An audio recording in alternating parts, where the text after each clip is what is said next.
Honorable speakers, honorable all our distinguished guests, and also all participants joining our event today.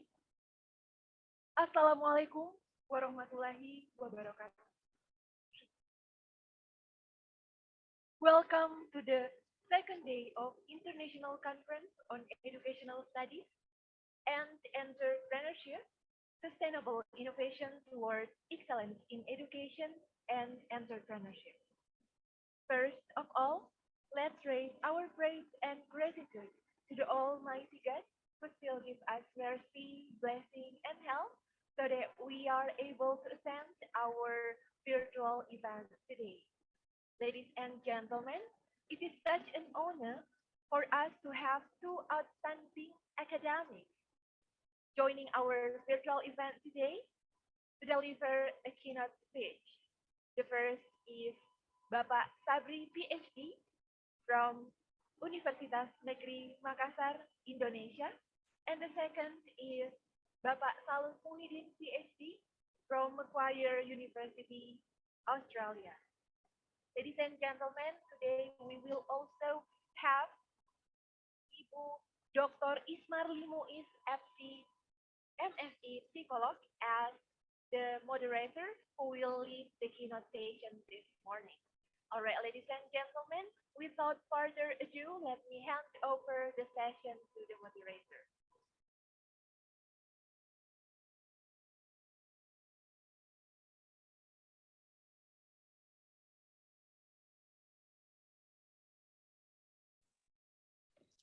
Thank you, Ibu Andi Citra Pratiwi, our wonderful host, for introducing me and leading us into this session. Bismillahirrahmanirrahim. Assalamualaikum warahmatullahi wabarakatuh. Waalaikumsalam warahmatullahi wabarakatuh. Good morning, ladies and gentlemen. Welcome to the third keynote speaker session at this International Conference on Educational Studies and Entrepreneurship 2022. And this is also our last session for having a presentation from distinguished academics. Joining us this morning are two special speakers, Dr. Salut Muhyiddin and Dr. Sabri. Both are Indonesian, but one is staying in Australia and one is from our home, Universitas Negeri Makassar. The two speakers will present two interesting topics representing our conference theme, Sustainable Innovation Toward Excellence in Education and Entrepreneurship. One paper is about mathematics education, and the other paper is about entrepreneurship. Before we proceed, I would like to explain how this session will be delivered. We have about 2 hours. For the first hour, I will invite our distinguished speakers to present their respective papers, each about 30 minutes. First will be Dr. Sabri and followed by Dr. Salut Muhyiddin. And after that, we will open a question and answer session. It also will be about an hour. And during our speaker's presentation, if you have any questions, please drop on the chat box, address to which speaker and followed by your question. I will read out the questions to be attention of our speakers.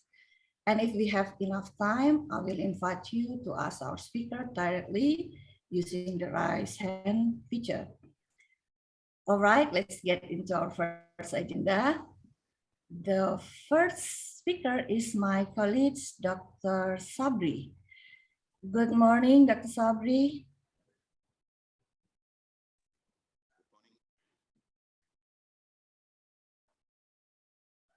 I'm sorry, we can't hear you. Your mic is still mute. Did you get my voice? Yeah. Good morning. Yeah, okay. Dr. Sabri, it's an honor and proud to have you as one of the keynote speakers at this international conference. Thank you. And before I give you the time, allow me to introduce you by reading your short CV. Dr. Sabri is a lecturer in Mathematics Department, Universitas Negeri Makassar, Indonesia. He received an SPD degree in Mathematics Education from Universitas Negeri Makassar, Indonesia. Dr. Sabri earned his postgraduate degree, that is postgraduate diploma, Master of Science, and PhD in Mathematics Education, all from Curtin University, Australia.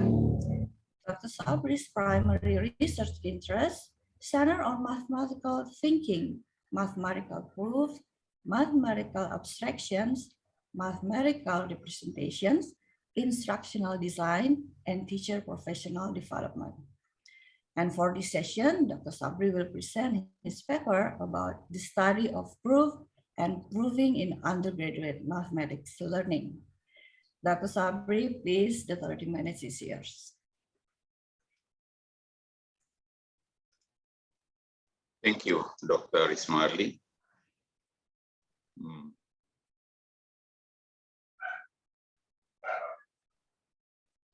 Should be this one.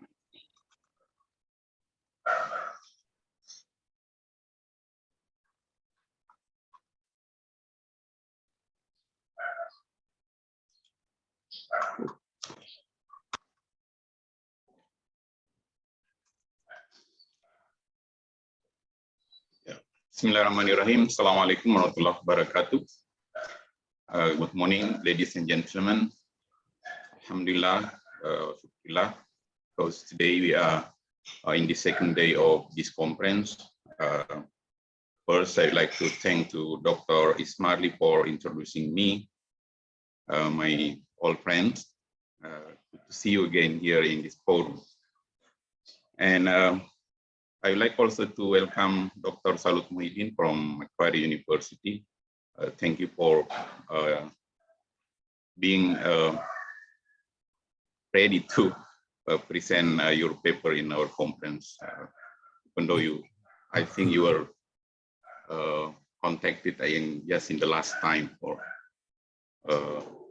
this conference. Okay, ladies and gentlemen, today I'll present my talk entitled "The Study of Proof and Proving in Undergraduate Mathematics Learning." As the moderator said, it will be more about specifically mathematics education method.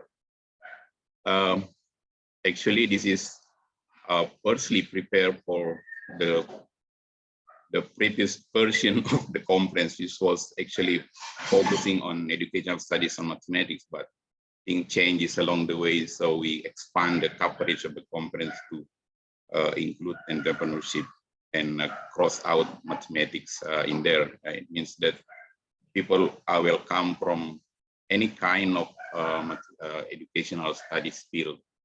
So I assume today that the audience is currently 97, including me, of course, and some are joining this conference offline in the campus. I'm still assuming that most of our participants are from mathematics education background. So this topic will be something, hopefully it will be rather familiar for you compared to those from non-mathematics education background or non-mathematics background, which might be unfamiliar somehow.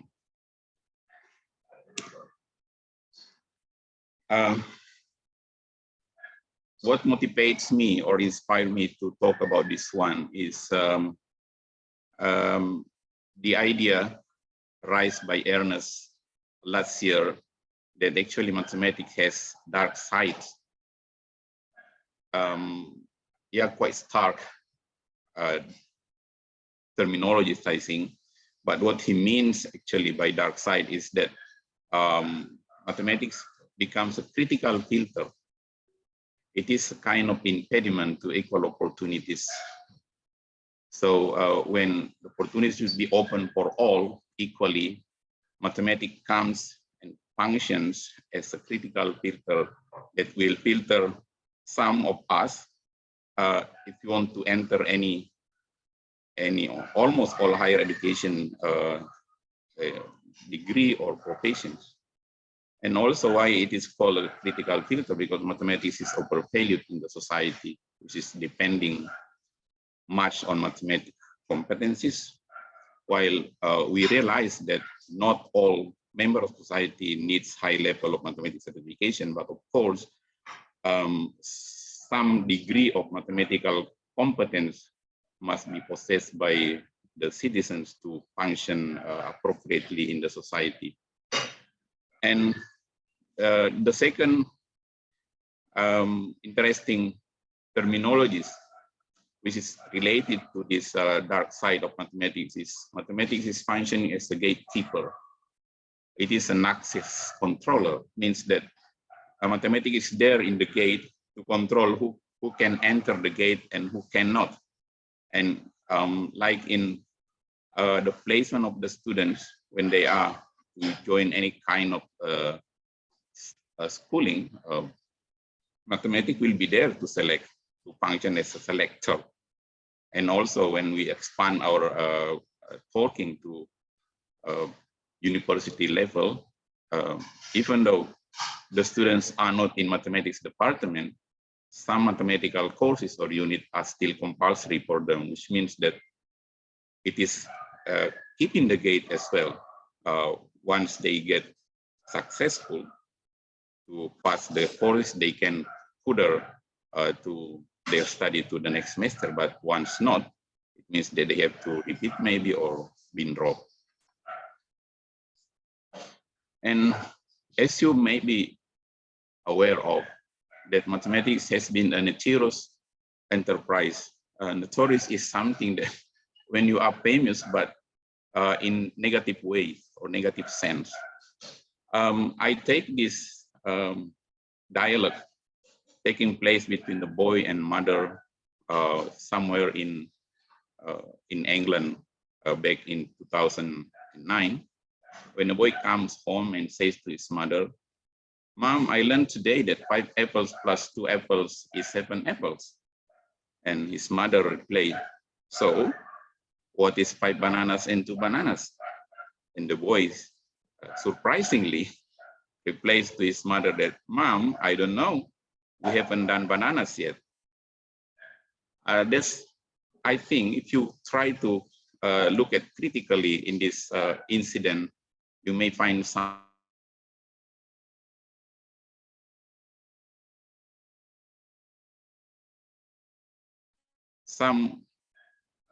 in 2000 Metal, the company producing Barbie, make one version of Barbie which is completed or accompanied by a repertoire. So the Barbie can say some sentences when we put some knobs in the body maybe. And one of the sentence the Barbie said is that math is hard, just like that one, math is hard, math is hard, math is hard. And then when this Barbie version was released in England or in United States, there was a tense taking place among the community of mathematics educators, mathematics education in general, because they claimed that that's not good. That was not good. That's not something that can discourage people to learn mathematics. And further, actually, they make a claim that Barbie is not correct in this time because mathematics is not hard. It's just different. But as Devlin said, and I support him, I buy his ideas that those people who say that mathematics is not hard and it's just different, actually they don't understand what math is. Because actually, in reality, mathematics is not different at all, except that it is difficult. Why? Because mathematizing, the activity of doing mathematics, is to think offline about completely abstract objects that bear virtually no relationship to anything in the real world. And that's called abstraction. This abstraction matter is something that this boy in the first story here didn't perform. And that's why he didn't know, he doesn't know how about 5 bananas and 2 bananas. So what about learning mathematics in undergraduate program? In general, as you may aware of that, even though I mentioned just now that mathematics is not only compulsory, and of course it must be compulsory for mathematics education for mathematics department students, but outside mathematics department. Mathematics is still there, the course of mathematics. Some mathematics unit for students in engineering faculty, in some other study program or department in mathematics and science faculty as well, in chemistry, in biology, in physics. But the trend that has been shown is that the students are of low achievement, high rate of failure, and students experience learning difficulties. While in that particular mathematics course, all they do are applied mathematics. Actually, it is a practical mathematics. They use mathematics. What kind of mathematics they can use to solve problems in their own field, and it's non-conceptual. But still, the problem is there.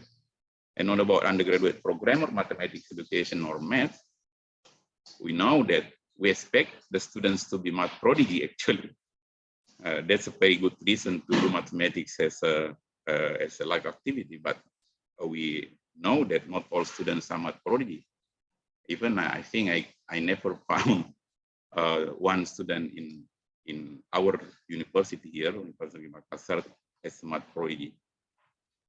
But are they mathematically talented? Yes, some of them, but not all.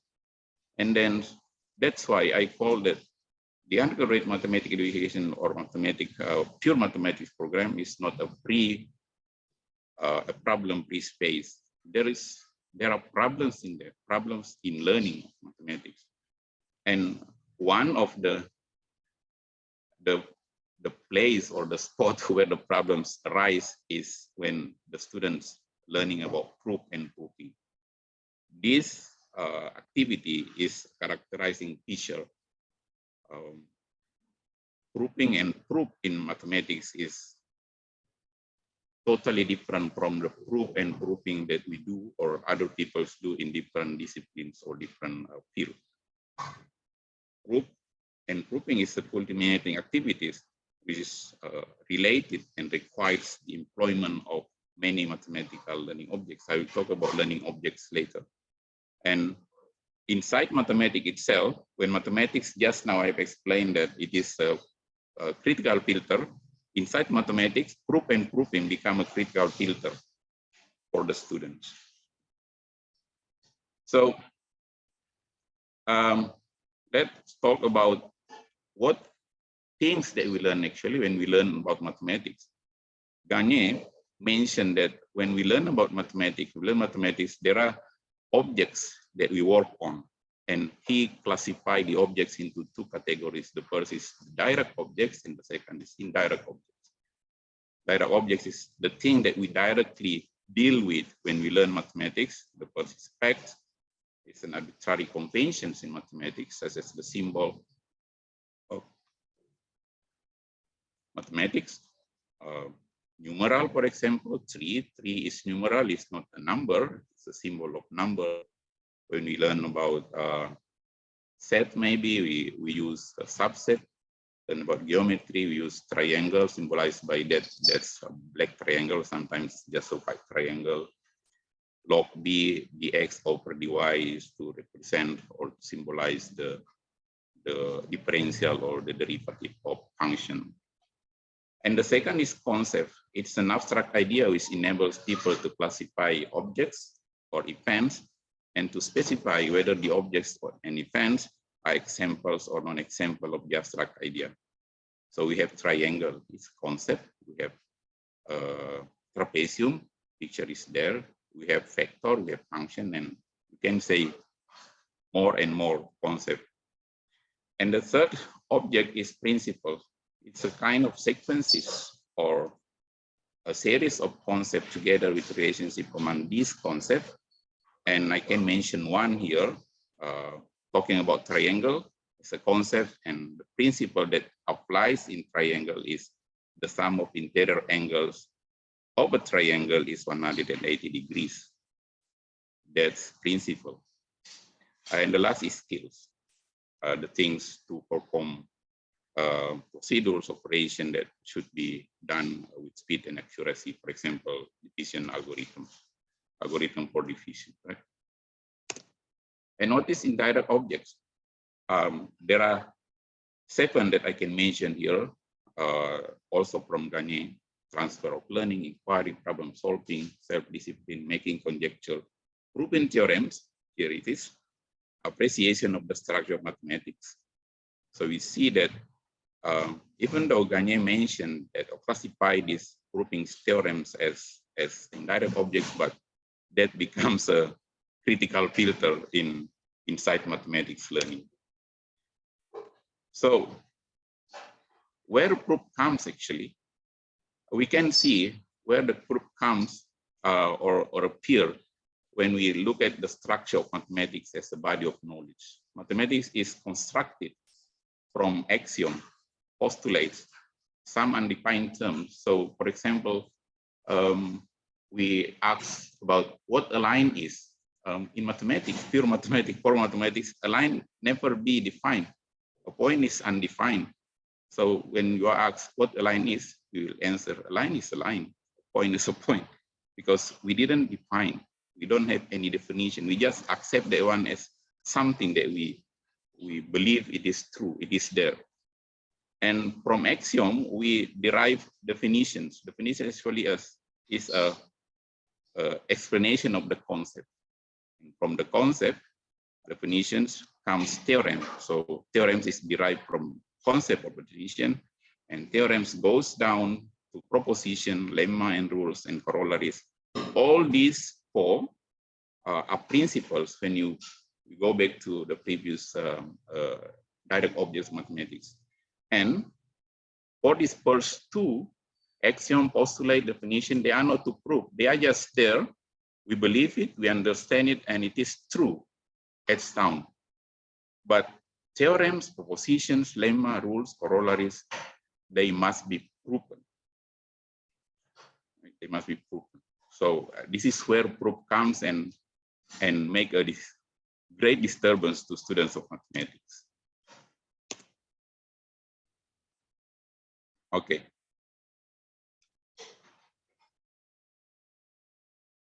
But why proven problematic? I mentioned earlier that proof and proving is a must learn in mathematics. So we cannot avoid it. Some experts say that learning mathematics without doing proof is not really learning mathematics. We will see later here. It's a must learn. Proof is the most essential tool of mathematics.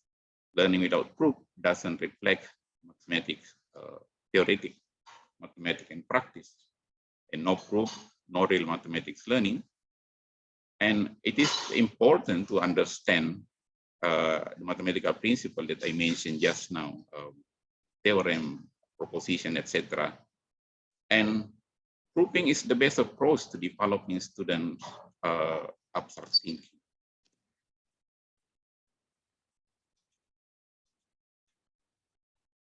But it is difficult to learn. Why? Because it is unique. It is not the same as the proof in science, for example, where we can do experiments to show some cases when it is where they are true. We then make a conclusion that this theory is true. In mathematical proof, because some statements or almost all statement applies for infinitely many things, so we cannot make a case by case examination in order to prove that the theorem or the statement is true. And the level of rigor in different contexts of learning is also one problem, because when students move from primary school to secondary school, the level of rigor of proof is increasing, and up until university learning, that's where the culminating rigor of proof that we expect, the formal, axiomatic, deductive argument. And proof is difficult to learn because it's a unifying tool.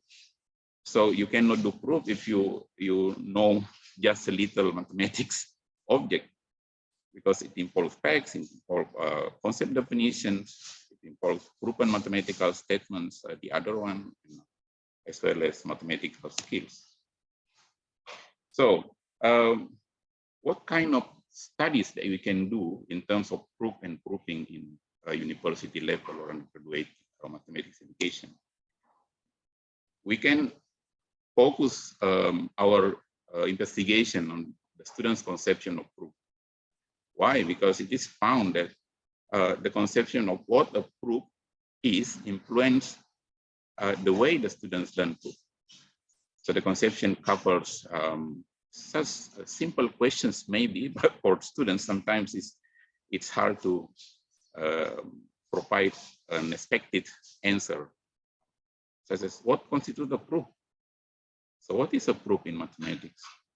What are the nature of a mathematical proof? Sometimes the response will be, yeah, a proof is like this one, and then it is not fulfilling the requirement of what a proof is in mathematics terminologies. And the things that I have done in terms of this conception of proof, I have conducted a research of prospective secondary school teacher conception of mathematical proof in Indonesia, and I will share the results later after this one. The second theme would be the roles of proofs. So what kind of roles and function the proof plays in learning mathematics. As you might be aware, some of you who knows mathematics, that proof is there. We prove the theorem in order to show that the theorem is a true statement, right? But there are some other functions of proofs that are identified by Hannah. If you see the list here, there are 10, but I split the first 5 and the second will be in the next slide. The first is verification. It concerns with the truth of a statement. The second is explanation. It will provide us an insight into why it is true, why the statement is true. The third is systematization. It's about the organization of various results into a deductive system of axiom, major concept, and theorem. And proof also function in discovery. So to discover and to invent the new result of mathematics. And the last one is communications. It is to communicate, to transfer the knowledge of mathematics to some others. So we use proof to say, to convey our message. And you can see here the statement that I mentioned, the principle that I mentioned previously, the sum of interior angles of triangle is 180 degrees. You see the proof, one of the version of proof could be like this one. And of course, it is not accepted if the students just make a proof like taking or drawing as many as possible triangle and then try to measure the 3 angles and then try to calculate what's the sum of the 3 angles. It is not accepted because no matter how many triangles they can draw, it will not cover the whole triangle in the world, which is infinitely many. So instead of taking cases, we use the deductive axiomatic logic model of argument in order to see or to show why the statement is true. And the second one is like this one. You may aware that in our mathematics study in school, back in school, the things like A times O or A times 0, 0 is an identity for addition in real numbers. A times 0 is 0, right? But in mathematics study in university, it is something which is not taken for granted. We didn't believe this one as it is. So we have to prove it to show whether it is true or not. And this is how we show the truth of this theorem, that A times 0 is equal to 0. You see, some people will consider this one as, come on, what's that? It's just a complicated thing, meaningless, but this is the thing that we do in mathematics. And there are many axioms, there are many postulates that come first before we come to compiling this argument in order to show that from A A times 0 is equal to A times 0, something ridiculous. If you look at the first glance, yes, of course, they are the same because you just repeat the same thing. But you see the flow of this argument using deductive logic, axiomatic, comes to the end that, yes, of course, A times 0 is equal to 0. And the other roles of proof is construction of empirical theory, exploration of meanings, definition, etc., incorporation, personal self-actualization, and aesthetic. I mentioned specifically personal self-actualization. There are, in our mathematics community, there are the so-called Poincaré conjectures. It's a kind of conjecture that challenging the mathematicians in the world to prove. And when once some mathematicians succeed to make a proof, they will be granted, I think, $1 million for each, because there are more than one conjecture made by Poincaré, and they will be granted also something like field medals. Field medal is similar to Nobel for the, as we know, Nobel Prize. But Grigory Perelman, a Russian mathematician, in 2006, if I'm not mistaken, reject the prize. It seems that he tried hard for many years to prove that conjecture just for personal self-actualization. So he just rejected. And aesthetic, if you ask mathematician, is proof beautiful?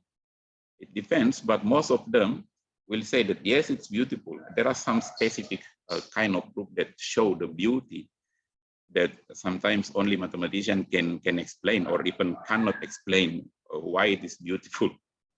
For example, this one. There exist two irrational numbers, x and y, such that x to the power of y is rational. How to prove that one? We take the first x equals y equals the square root of 2. And when they are rational, then we are done. But if it is not rational, I mean rational for this one x to the power of y, it means that it is not the case. If they are not cases, then the square root of 2 to the power of the square root of 2 is rational. But in this case, when we take s, so we change s, which is previously taken here, to x equals to this one, and we take y is still there, and we try to calculate x to the power of y is square root of 2 to square root of 2 to square root of 2, and then squaring this one like this, square root of 2, square root of 2, square root of 2, and then we got 2 over there, and square root of 2 to the power of 2 is 2, and we are done here. So yes, in a glance, you may not be able to see where is the beauty, but I just want to assure you this is beautiful. As I mentioned earlier, this is the result of the research that I have done concerning the prospective secondary school teachers' conception of what mathematical proof. So the students mentioned that the student teacher considered a proof as an argument aiming at showing the truth, involving components, starting point, hypothesis, process, and the result, and other proven statements, with its abstract nature and its criteria of rigor contextualized within the logical deductive axiomatic system. Rather complicated, but I take this one as an accepted response or accepted conception of what a proof is in mathematics. It is an argument with this kind of nature. So a proof should be rational, logical, deductive, general or universal, systematic, and well-ordered, objective, use a correct and appropriate method of proving, and completely answer the questions under consideration. Which one? Mathematical statement questions. And when you look back to the 10 roles and function of proof in mathematics learning. The students response here just provide verification, explanation, communication, systematization slightly, but they mention also that the proof can develop logical thinking patterns and displace thinking. But you see that when we critically see this last response, it's about systematization, it's about communication. Displace thinking means you communicate your thinking process or ability. The second theme that could be focused on the study of proof and proofing is on learning strategies. For example, what kind of learning trajectory the student can use in order to do proof successfully. How to write or construct a proof, what's the best way, it's kind of strategies for writing proof. And for this matter, I have done also one research, mathematical proof steps of mathematics study program students in the study of the analysis. You see real analysis here. This is one unit in mathematics study where proof is dominating. Almost all things that we do in real analysis is proving theorem, proving statement. That's really a headache for the students actually. So we try to develop proving trajectory, which we adopt from the heuristic problem solving proposed by Polias, and it works. So in order to successfully construct an argument for proving, the student should do. The first one is understanding the statement which will be proven, deciding to choose either direct proof or indirect proof. This is a different kind of proofs. And then move to step 3, writing the argument, and the last step will be verifying the validity of the argument. We prove and we have found that this kind of trajectory functioning to help students construct proof successfully. And next is we can focus on learning problems, such as what kind of difficulties and challenges the student experiences learning mathematical proof or constructing mathematical proofs. And also, I think some in 2014, I have done this research and found that there are many problems the students face when they try to construct proofs, but I can classify those problems into these 4 categories: problems about mathematical representation, how they express symbolically the proof they construct, the comprehension or the conception of mathematical proof is. So some of them just provide a case-by-case experiment, or case-by-case verification, and they consider that one is proof, but it's not. And they lack of strategies of constructing proof. And the last one is they lack of comprehension of mathematical concept and principle they need to construct appropriate proof.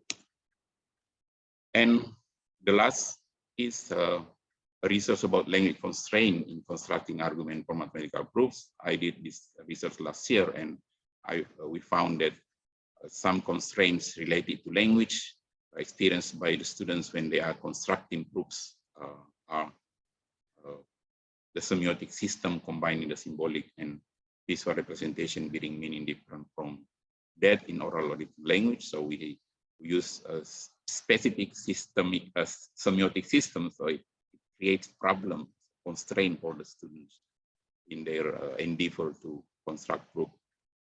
The second is the dense noun phrases, and the third one is the use of conjunction, which is of different meaning as well. We use confusing actually for students. So we move to what opportunities for the research in integrated mathematics education. One of my objectives of presenting this one actually is to raise our awareness. There are there's something to do in undergraduate mathematics education. There are potential research projects that we can do there. But I found that in our university is something that's rarely done, even in postgraduate program. I think only one maybe or two, something that we can count from hundreds of research that were conducted in undergraduate mathematics education. I don't know what is the problem behind that kind of rarity, but this is an opportunity. So there are some teams to investigate, like proof and proving I mentioned, mathematical thinking. There's something that I have done for my thesis, and investigation of learning theories, how the learning theories works, for example, AP, OS, or linear algebra, and you can continue the list. It is a challenging field to do. It's promising and significant, and it is not to be avoided. And to close this presentation, there are some academic fora where you can publish your findings for research in undergraduate mathematics education. You can go to International Congress on Mathematics Education with a special working group, for example, in PROOP. The next East May Congress will be in Sydney in 2024. There are special conferences conducted by Mathematical Association of America, specifically focusing on research in undergraduate education, and a special journal by Stringer, which is entitled International Journal of Research in Undergraduate Mathematics Education. This book I present here is just some for you to read. It's different from the ones that were presented by Prof. Kaur yesterday, where she suggests us to read some of her works in there. But for me, I haven't got any writings or paper in these three books. But there are many that you can learn, you can read, and I think that's. Thank you very much. Assalamualaikum warahmatullahi wabarakatuh. Thank you, Dr. Sabri. Although we are a bit exceeding our time, but it is interesting presentation. For those who want to ask a question, please write it on the chat box while we proceed to our second speaker. Now, I would like to invite our second speaker, Dr. Salut Muhyiddin. Good morning, Dr. Muhyiddin. Sorry, I haven't put the speaker on. Yeah, Assalamualaikum, Ibu Ismarti and everyone. Good morning. Warahmatullahi wabarakatuh. Waalaikumsalam, Pak. Thank you, Dr. Salut Muhyiddin. It is an honor to have you here at this conference. And before you presenting your paper, allow me to introduce you to our audience. Bapak Salut Muhyiddin, PhD, is a senior lecturer of Management, Macquarie University, Sydney, Australia. He joined Macquarie University in January 2011 as a lecturer in demography at the Faculty of Business and Economics. Previously, he was appointed as a postdoctoral and prestige fellows at Queensland's Centre for Population Research, the University of Queensland. Dr. Muhyiddin has wide-ranging international experience, including placement in North America, Brown University and Université de Montréal, Europe, Groningen University and IIASA Austria, and Asia, University of Indonesia. Dr. Muhyiddin participates in numerous scientific forums, including the Australian Population Association, the Population Association of America, and International Population Geography. And this morning, Dr. Muhyiddin will share about the challenges and survival strategies of small and medium enterprises in Australia during pandemic. Dr. Salut Muhyiddin, 30 minutes is yours, please. Okay. Thank you very much, Ibu Ismarti, as moderator. First of all, I would like to say thank you to the committee. I know I've been invited just 2 weeks ago by Pak Agus, but I'm really honored to be participate in this one. I have several friends and colleagues who's from Makassar, of course, but I don't think I've been there yet once. I've been in several islands and in the cities, but not yet in Makassar. Maybe someday, once the border has been fully recovered and everything. So I hope I could visit Universitas Negeri Makassar. Yeah, Bu, ya. Okay. The committee asked me to present some studies that I'm dealing with. So I do work with Macquarie University at Macquarie Business School. So I would like to contribute my knowledge in this one. Can I share the file, Bu, ya? Okay. How many minutes, Bu, I can share? About 30 minutes. 30 minutes? Yeah, okay. So my topic, I would like to present in terms of, because Pak Sabri already mentioned in education, I would like to focus on the medium enterprise, in particular in Australia during pandemic one here. So before I introduce to the study, I just want to give an idea where am I about. So I'm located in Sydney, if you know Sydney in Australia. So Macquarie University has two campuses, one in the city and one in the little bit north, just like if Jakarta like Depok. So, but it's half an hour from the city, but it's still kind of like very short distance from the city one.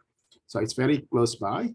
And then you are welcome to find out by Googling Macquarie, or if you want to know more, I'm happy to answer that as well.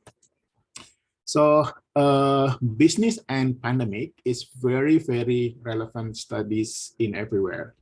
And you can also looking at the pandemic, the impact to the education, but also the pandemic to anything else.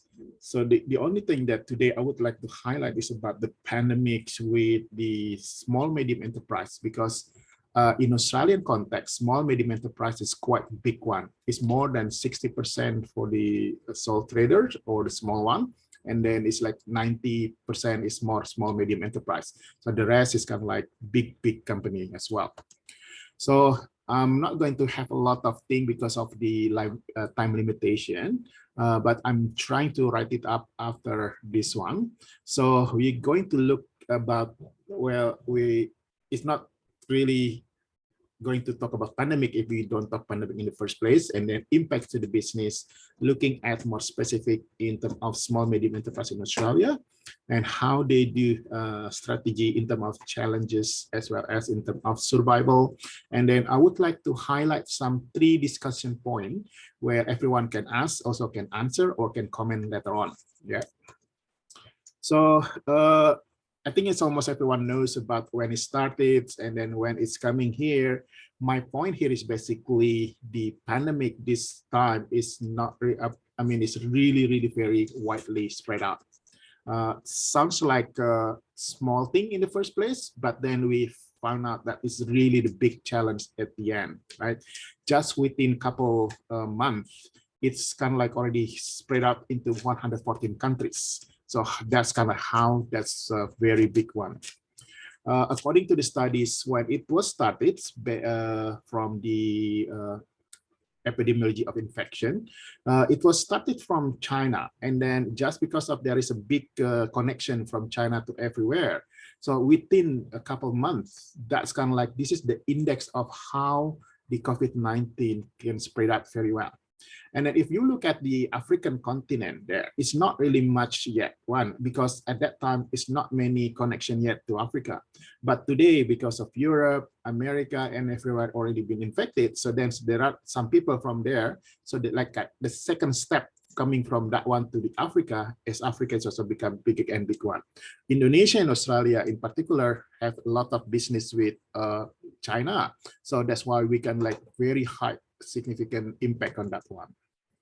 So by last 3 days ago, I checked with the WHO about more than 500,000 billion 585 cases already, and then about 6 million people pass away just because of this case. This is kind of like very, very significant. And Europe still kind of like the leading number of cases. America, the second part one, and Southeast Asia actually is kind of like the fourth one rather than number one.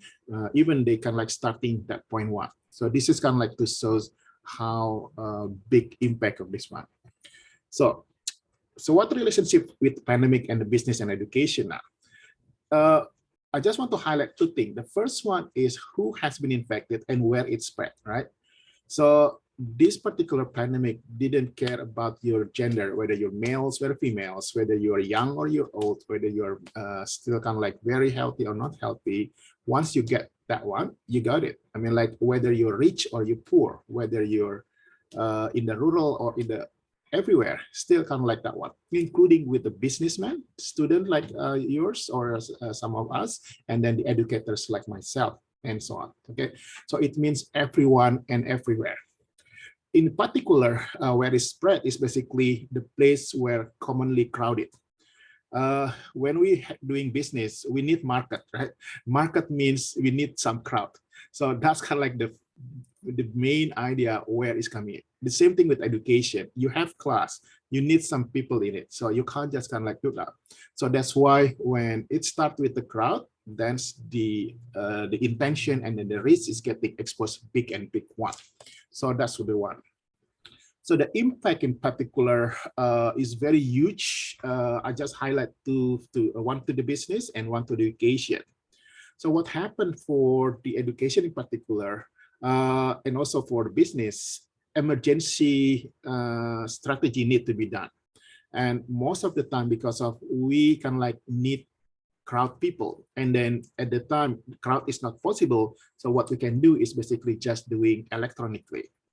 Ready or not, you have to be there, right? Whether you have big connection, a good connection, or bad connection, or whether you have very small amount of money or you have big money, you have to invest on that one.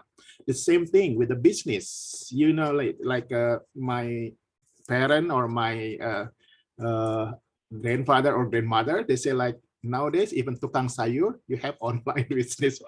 Whether you want to have Gojek, you don't have to go anymore to the corner to the post. Just kind of like text, WhatsApp, or anything, they will be there. Okay, so looks like everyone's shifting e-commerce in short this time in terms of the business. So that's basically what's happening in a short time. So why is it so? I mean, like if we look at the globalization or the pandemic and digitalization, the prediction was kind of like digitalization going to decline one, but then not necessary. When the pandemic hit that one, a lot of studies shows that the use of technology, the use of digitalization become increase even faster. It's like a quadruple. It's not even kind of like half or more kind of like. That's why one of the big sector increase at that time is industry of technology industry, as well as the online industry. Okay, so when we think about the relationship with the 4.0 digital industry 4.0, yes, in the past we heard about the pandemic like this one, but the spread is not really quite big one. It even faster when the pandemic hit our community. At the same time, we're reaching at 4.0, and then socialization is about 5.0, where artificial intelligence is also become more kind of like more and more. Big data has become like big implementation. So that's kind of like adding up. Not only the spread become very fast, but also technology industry is also kind of like very advanced today. So that's kind of like double up how to this one. It's kind of like a blessing in disguise at the same time. So you are reaching in that AI or in technology industry era, but also kind of like this is the time that you have to do faster. Okay, so the major impact to the business is basically, according to a report from the World Bank, by January 2021, almost like half of the business said that the quarter of the business companies or business saying that the revenue decreased by 50%. On average, if you put up between from the developing countries, developed countries, and so on, it's about 27% on average, the revenue decline. Okay. The good thing is that every companies try not to let off or to put the employee become not having working anymore. Only about 11% has to kind of like forcefully to let off the industry. In Australian context, for example, I can say that we used to kind of like rely on the student coming from overseas, right? So when the border was closed, so it means there are no enrollment being done. So there are like only quarter of students would like to do online study rather than coming directly to country. So the revenue or the income coming from the foreign student, overseas student to the lot of academic in Australia declined very much. Some university who's kind of like having 80% or even 60% the foreign students, they're kind of like having difficulties. So that's why a lot of laid off, pensiun dini, or you have to kind of like part-time job and so on and so on. Okay, so because of lockdown, many business have had to change again to online. About 34% they do it, what do you call it, as the use of internet, and then 17% have invested in the new equipment or software. Some countries like Australia, the government has really strongly supported about this one.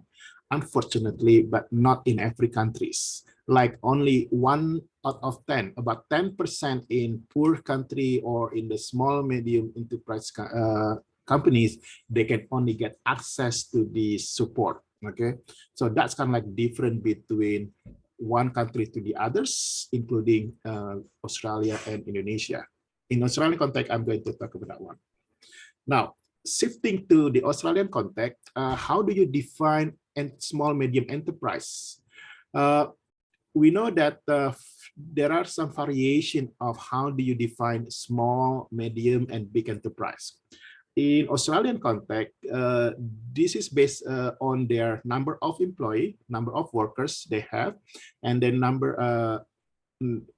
budget of amount of budget or revenue they produce. Okay, according to Australian Bureau Statistics, the same like BPS in Indonesia, small, they call it a small enterprise if the company consists only about yourself as being workers and the boss until 19. It has supposed to be 1, not 0. Okay, and then become medium when the number of workers about 20 to 129. So above 200 plus, they call it as big companies. Okay. And surprisingly enough, a lot of Australian companies is under the category of small enterprise, where about 64% is about from 1 until 4. So they call it as solo trader. In Indonesia, we call it as business mandiri. So it's kind of like small one. So they have like cafe and then maybe small restaurant or kind of like bakery. They're doing it themselves, and then consultation and so on. A lot of people doing it within kind of like less than 5 or 6 people. So that's kind of like most about 64%. So you can imagine, but the contribution in Australian context is about 55% of GDP. So huge. So big number of small, medium enterprise, and also contribution quite big one. So that's why you can imagine, like, if this is collapse, this is basically the country going to collapse, right? So I just want to get you a nature how it's coming in. So what is the big challenge during pandemic, they said? So according to the Small Medium Enterprise Growth Index by the beginning of the pandemic one, so the biggest challenge is in terms of budgets, in terms of marketing, and then the finance. The budgets is basically because of the income reduced, so then they have to kind of like paying the debt or hutang, because of whenever they start, they borrow some money from the bank, and then they have to pay kind of like down debt reducing leverage about 22%. So they can like either postpone or kind of like distribute that one in the next one. And then in terms of markets, they'll say they lost a lot of customer, because you can imagine, like if you're having restaurant, if you're having a hotel, and because of the border close, it's completely out that one. But on average, in securing interest, increasing customer base reduced about 16.1%. And then in terms of finance, they cannot concentrate in terms of one business anymore. They have to think about something else.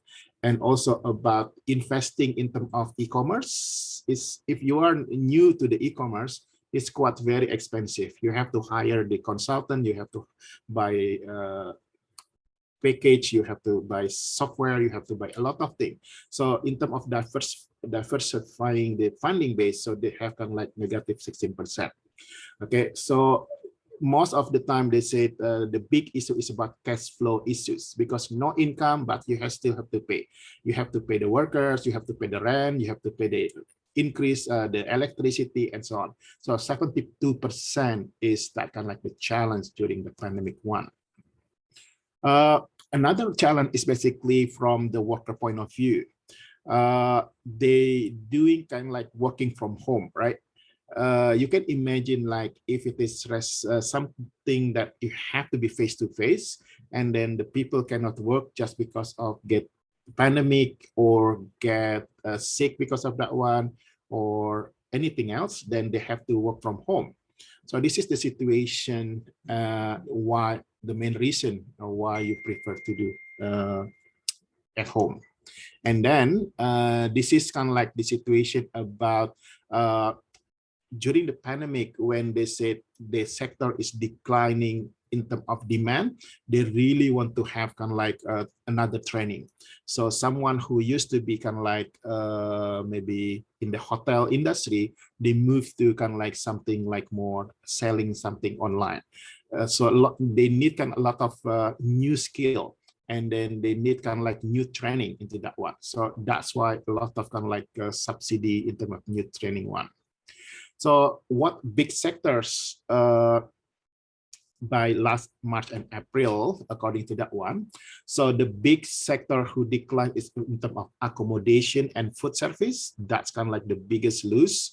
And then in terms of art and recreation service, not so much at the bottom one is like education and training, because of they still can do an online and so on. But the biggest one, in the beginning of pandemic, sorry, 2020, that's kind of like the biggest lose in terms of business one. Okay, so how do you do the survival strategies? Have a look in terms of studies. I can mention about 5 themes when they're doing survival. The first one is they prioritize about the health of the workers, because if you don't have any workers anymore, there is no people going to work, right? So they have to kind of like the protect of the workers and also customer, of course, by looking at the monitor of the advice from authorities, because Sydney is not much in terms of lockdown several times, but in Melbourne in particular, when they hit this peak one, and then after a couple months they release, and then again they have to doing lockdown again. So you need to kind of like following, monitor the advice from authorities, but also authority give kind of like an idea about if there are kind of like a support for the business one. I'm going to tell you more detail about what type of support they give, right? So the third one is about manage business in more detail, about you need to be more strategized in terms of planning, how many people you need, how many people doing this type on so on, as well as how many stock that you need, because everything has been limited, not only number of people because of sick or because of the customer also reduced. You don't need like 10 people working in the restaurant if only like 3 people coming into the restaurant, right? Or 3 orders. But then why should you hire a lot of delivery if there is no delivery. But then, of course, you need more delivery if there are more kind of like take home order as well. So doing some alternative and innovative ways that they have to do it. So online is one of that one. And then last but not least, seeking help. Getting advice in terms of cash flow. Remember, 72% having difficulty in terms of cash flow, in terms of finance, in terms of capital, but also in terms of tax. How do you need to pay the tax one?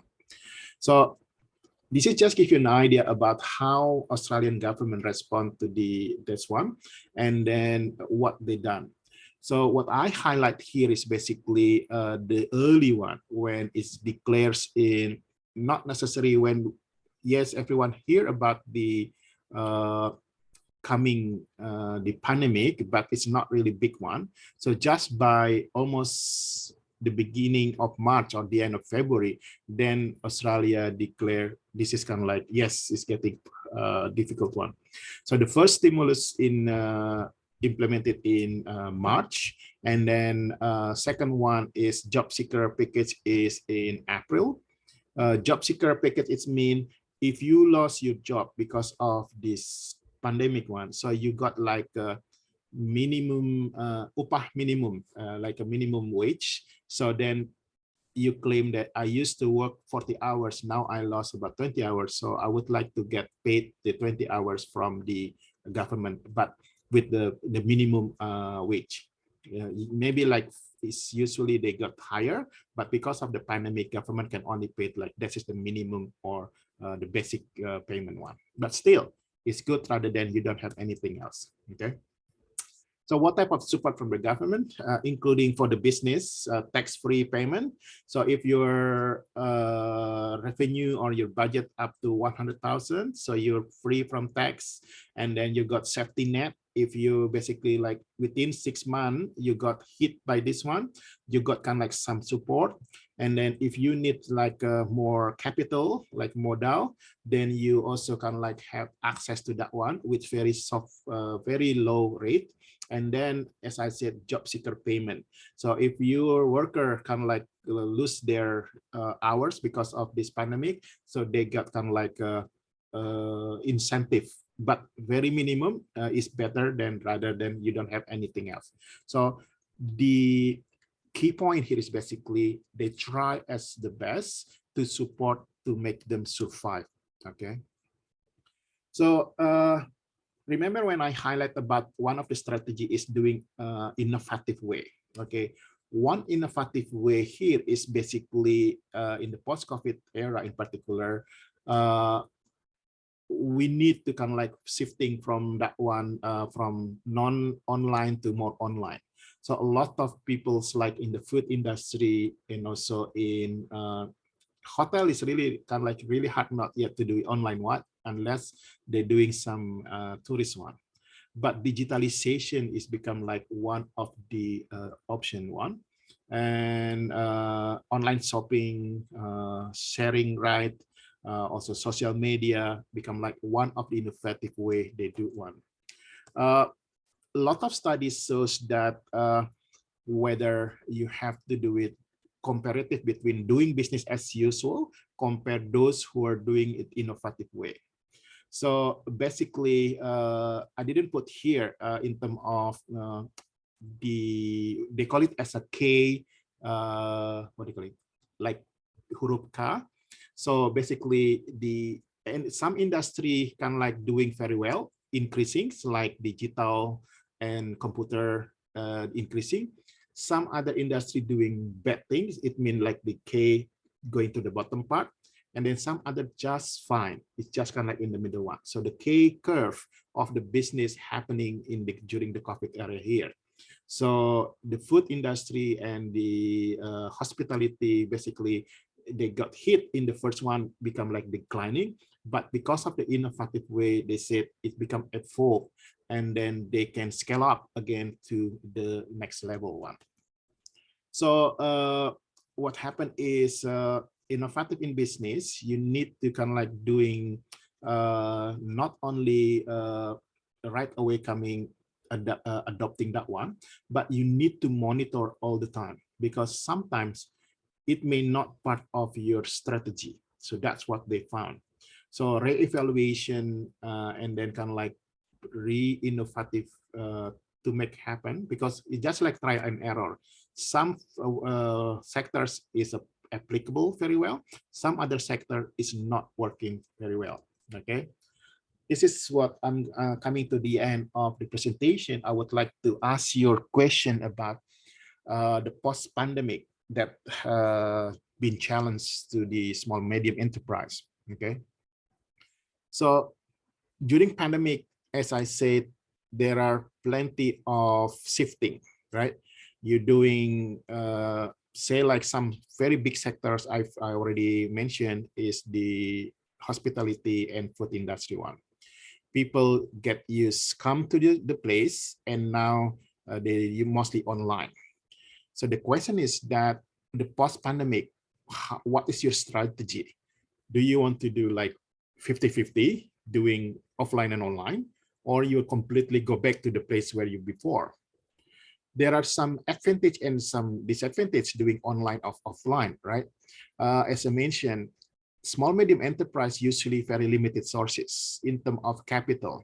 So investing quite a lot of money or time and sources into the build up of your website, build up your online system one. When you shifting again to offline, then it means your capital been gone to that one, right? At the same time, if you're kind of like or having done that one, whether offline is the best choice for you.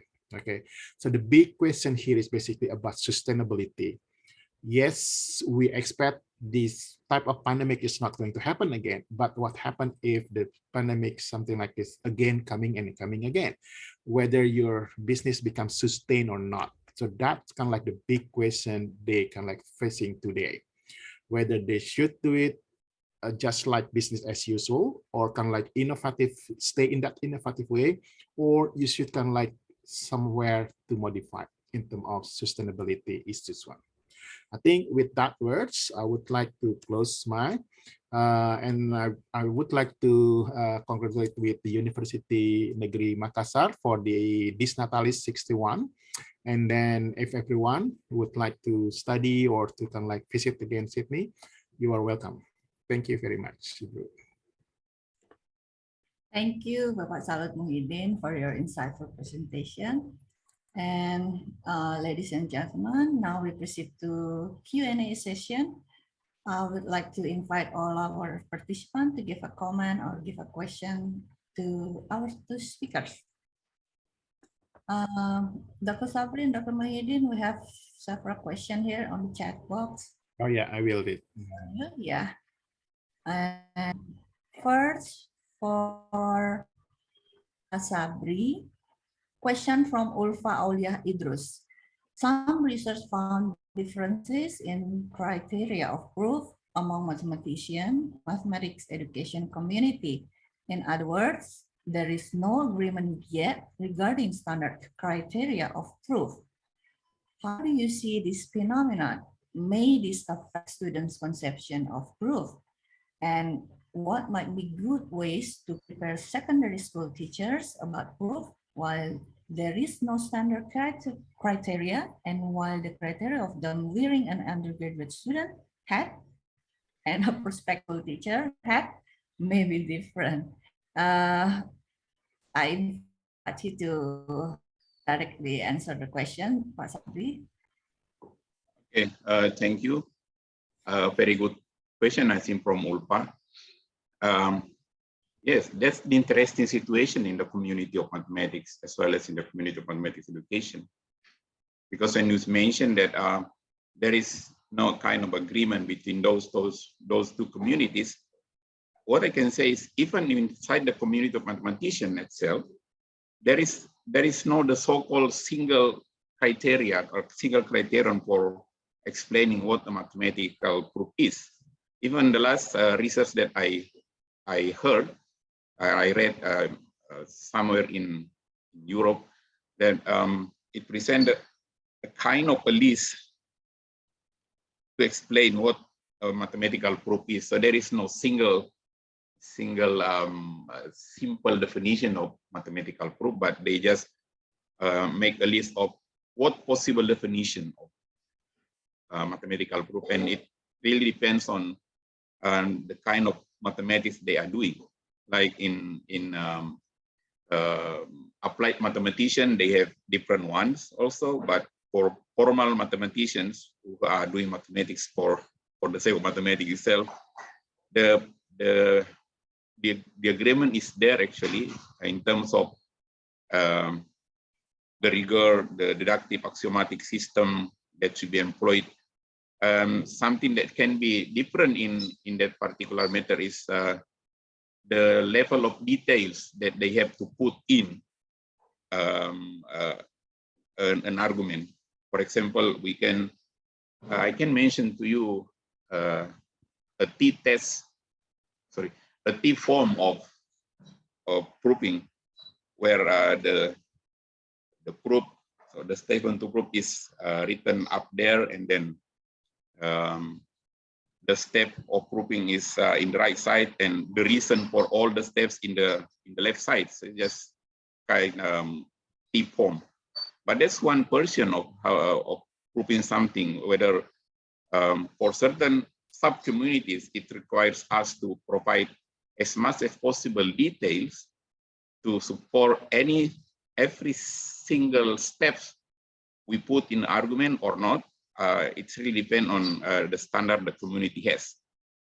And moving to the difference between the standard of what the proof is for the mathematician and for mathematics education community, and the problem the students might have or face, for example, mathematics education study program students, that when they learn mathematics in university, doing analysis, real analysis, abstract algebra, there is a very specific that we may, for example, in our university, in my class, I will choose to state that the standard of proof that I expect you to do is this, this, and this, but it's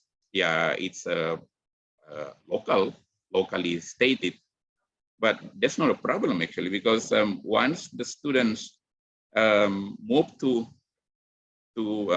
this school mathematics, we ask them to make some adjustment that, yes, you can see in the curriculum that is currently implemented in Indonesia, what kind of level of rigor of proof that are required by the developer of the curriculum. So we ask them to make an adjustment, as I mentioned in the presentation, that even from primary school level to secondary school level, the level of rigor that we apply for any kind of proof, simple one, is moving and is changing enough until when the students finally move to our university. Maybe we have a rather strict, and even maybe if you go to such like ITB for doing your degree, I think the standard will be somehow just similar. Even though I don't want to say that it will be exactly the same, but again, the criteria that we can employ to standardize the proof is not agreed upon. It's still debated among the community of mathematics, but the what I can say, the standard, the minimum standard of proof is there. But in terms of the level of completeness that we require the students to construct, that's where the difference can come out. I think that's my question, my answer. Hopefully, it can provide you with some insights. Okay, thank you, Dr. Sabri. And for the next question is from Ibu Dr. Andi Chudainur. Bapak Salut Muhyiddin. Your presentation is very interesting. I also researched about MSE during the COVID pandemic in Makassar. There are several findings, one of which is the impact of COVID making MSE sell online, increasing MSE activities from young people. Because on average, those who can operate the online sales system are young people, replacing parents who are somewhat lacking in digital skills. Yeah. Can this guarantee a better development of MSE, and are there any breakthrough and strategies that are more accurate in your opinion? Please, Pak Salah. Okay, thank you, Bu Dr. Andi today. Very interesting, Ibu. So maybe we can discuss more further because I do have my PhD student sometimes ago looking at SMEs in Cirebon, and one of the big characteristic exactly a lot of people done it is kind of like already in the old generation in the first place, and then I can imagine that when the pandemic hits and then everything need to shift from offline to online one, and then of course they need some help, right? And then good to know that a lot of young people would like to help the owner of this small medium enterprise to do that one. So the answer whether this is going to be the issue is going to be about whether this is going to be sustained or not sustainable, right? As my discussion proposal to you, everyone. The question is that whether if it is kind of like need to be time to time monitorings, then looks like the less likely going to be sustained, because imagine if that young people already move from helping or supporting their parent or their colleague who didn't have any good literacy in terms of digital, and suddenly they move to different direction. So then that, yeah. But if the support is basically kind of like more about website thing, and then they just not daily every day, or kind of like not necessary to be maintained a lot, then yes, it could be more sustainable. So the better idea is basically maybe in the research we can have a look based on the type of support the young people give to that SMEs, right? Whether this is kind of like more only one-off or need to be kind of like regularly maintained, or more kind of like combination. So then Ibu can see which one is kind of like longer in terms of that one. So the recommendation could be kind of like, why don't have like a support training, capacity building for the SMEs, how they can like shifting from the offline to be online. It's kind of like the combination, because like today's even tukang sayur or kind of like the old people in the market, they're still kind of like selling the, on the site, but also they receive order online by WhatsApp and so on. So that's kind of like we'll say it's very strategic way to combine and to increase that one. Maybe that's my opinion, Ibu Andi. Thank you. Thank you, Pak Salut Muhyiddin. And another question for Pak Sabri. How do you see technology has been an advantage or disadvantage in terms of the activity of proving itself and the teaching of proofs, and how to prove, from Muhammad Husnul? Yes, that's another challenging question, I think. And I think I can start my response by saying, let's take an example of GeoGebra that can be called a technology that in implementation, it is very much helpful for the students when they are going to construct geometrical proof of any statement or any geometrical statement. And we can see that that's been lots of advantage for the students in their effort or their endeavor to construct rigorous formal proof of any geometrical statement. And what I can mention also is you may look at the internet that people in artificial intelligence group working together with mathematics community to develop a software for constructing proof. So there is they are currently developing a software to construct proofs, and of course it will require us when you use that software to construct proof, to input some theorems, maybe some definition, but the software will help us to see which definition or which statement that can be used in order to prove the given statement. A very interesting one. I have looked at some of that software, the report of the use of the software, and it is promising. And also another thing that I can mention, which is still in advantage point of view, the heuristic style of proving now is becoming an accepted one, where computer can be used to do, even though we can say that the computer will not be able to cover the whole possibilities because it is limited, while when we mention about something, a statement in mathematics context, it is for infinitely many cases. But let's take an example of coloring theorem in a graph. Like when we have separate areas, we can make a different color for the attached, the join area differently only by using minimum 4 colors. And then it's a very challenging conjecture actually, but so far people can show the truth of the statement by using computer program. And I mentioned that, of course, it is limited because, you know, computer is something that have maximum capacity, but it's still, it is used to prove that one, and that's called heuristic proof.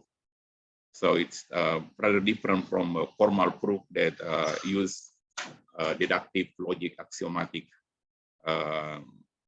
system or style. I think that's my sense that I can say. Thank you, Pak Sabri. Now we have a present participant here who raised her hand. And before I invite you, Ibu Halimah Hussein, Pak Sabrin, Pak Muhyiddin, do you mind if we take question in Bahasa Indonesia? Oh iya, dengan senang hati Ibu, saya orang Indonesia juga. Thank you, thank you. Nah, Bapak Ibu, Anda boleh mengajukan pertanyaan dalam bahasa Indonesia.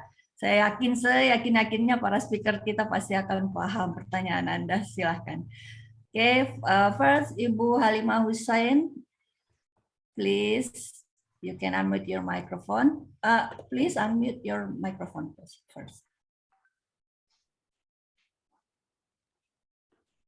We still can hear you, Bu Halimah.